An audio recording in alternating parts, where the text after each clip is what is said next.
Welcome back, dear listeners. This is the chapter in which Bruce's world shatters in a way he may never recover from. Issue number 12 of Absolute Batman, Abomination Part 4, pulls no punches. Tonight, we walk through the devastation, the horrors, and the thin flicker of hope at the end. And before we dive into the shadows, don't forget to subscribe to Quantum Comics and hit that bell icon. That way you won't miss any of our deep dives into the darkest corners of comics and beyond. Before we begin, this is grim, full of suffering and cruelty. If you're sensitive to body horror or emotional trauma, please tread carefully. All right, let's step into the shadows.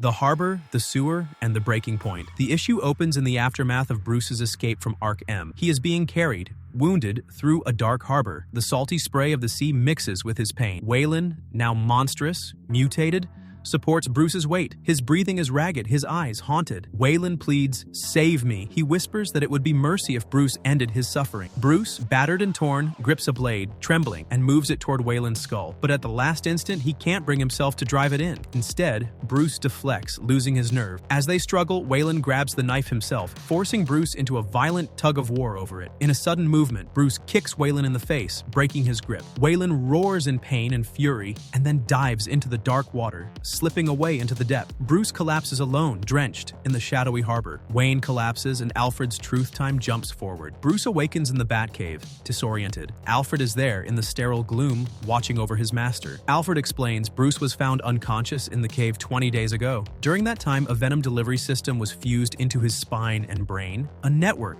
Alfred says, woven through your nervous system. Bruce's recovery is fragile. He needs rest. Bruce refuses. He insists he must get out into Gotham, see his city, check on his friend. Alfred exhorts him gently, "You can't rush this, but we also can't wait forever." Bruce rises anyway. He leaves the Batcave, stepping into the night. He walks through the city streets toward Martha Wayne's old apartment, but the venom in his body rebels. He is struck by a sharp, stinging headache. Veins beneath his skin momentarily glow a sickly green. He stumbles, grips a wall. After a moment, he steadies himself, shakes his head, and continues. Reunion with Martha. Pain in the quiet. Bruce arrives at Martha's apartment building. He steps inside, exhausted. Martha, shocked, relieved, rushes to him. She slaps him lightly, a reflex of fear, then collapses into his arms, tears falling. She murmurs, "You came back, you're here." The weight of absence, of fear, of hope, all in one embrace. Martha relays what she's learned. While Bruce was away, Oswald was attacked. The hospital, Oswald's ruin. The scene cuts to Gotham General Hospital. Bruce enters and the hall's bright, antiseptic,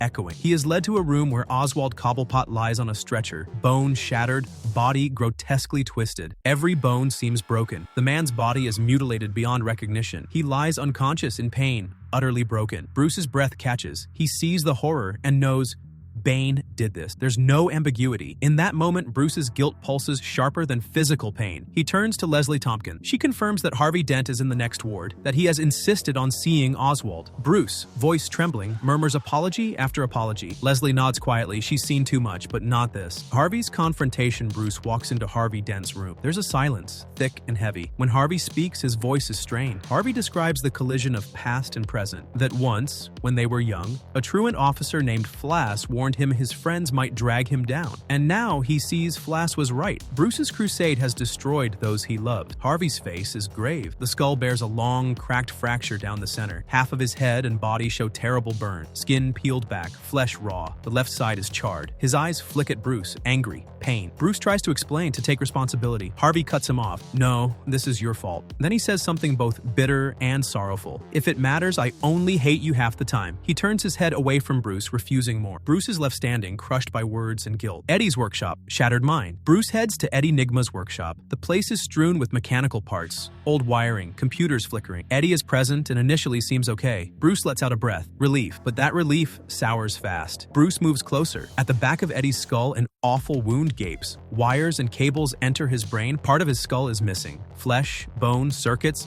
all tangled. Blood trickles down into neighbors' machinery. Alarmed, Bruce demands, "Eddie, what did Bane do to you?" Eddie, in an unnerving calm, responds, "Bane challenged him to a gentleman's riddle contest." Bruce protests. Eddie must come to a hospital. Eddie only smiles, and in a grisly flourish, reveals that he has grafted part of his android Al's head onto his own skull, wires connecting both halves. His face and the cyborg implant drip red, mechanical, alive. He asks Bruce, "What are you going to do about your challenge?" At that moment, Bruce doubles over in pain. The veins in his arm pulse, sickly green again. He collapses. Return to the cave, breaking down and rallying resolve Bruce. Battered, limps back to the Batcave. He calls his contact in the Red Hood Gang, an underworld faction. His voice is harsh. He orders them to stand down. Gotham is no longer a place for side deals. He turns to Alfred. Bruce's voice trembled. "You were right. I should have taken Black Mask's money. Maybe I could have prevented this," Alfred responds evenly, firmly. "You made your choices, Bruce. But right now, Bane may have broken your friends. He will not break you too." He reminds Bruce he cannot back out now. There is no going back. The only path forward is through. Bruce trembles. Resolve flickers. Then alarm in the cave and Catwoman's arrival. An alarm blares in the cave. Bruce and Alfred rush to the control room. Bruce reaches for a weapon, expecting Bane's presence, but the monitor flickers. It's not Bane. The lights hum. Then she appears, Catwoman, her silhouette framed in the door. We see only her helmet.